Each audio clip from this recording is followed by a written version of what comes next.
قصيدة بعنوان أختك.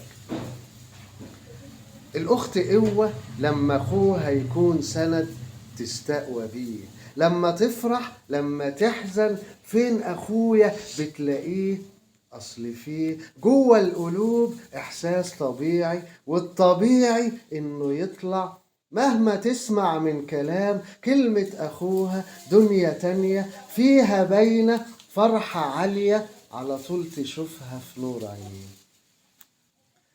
الأخ مش كلمة نقولها، الأخ نعمة لو في مرة نشوفه قاسي يبقى ناسي إن أخته عاوزة عطفه، يبقى عاوز حد يجري يفوقه ويعرفه، يقول له أختك محتاجالك أكيد هيصحى يحس قلبه.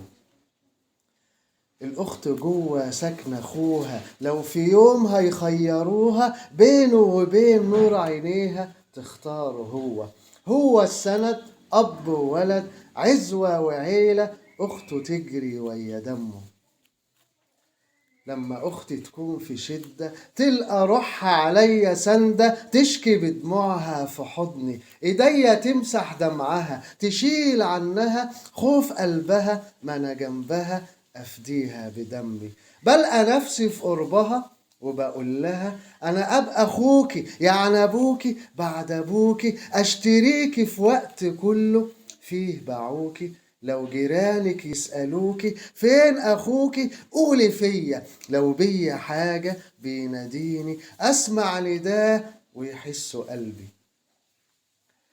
لما أختي تكون في شدة تلقى روحها عليا سندة، تشكي بدموعها في حضني إيديا تمسح دمعها، تشيل عنها خوف قلبها ما أنا جنبها أفديها بدمي.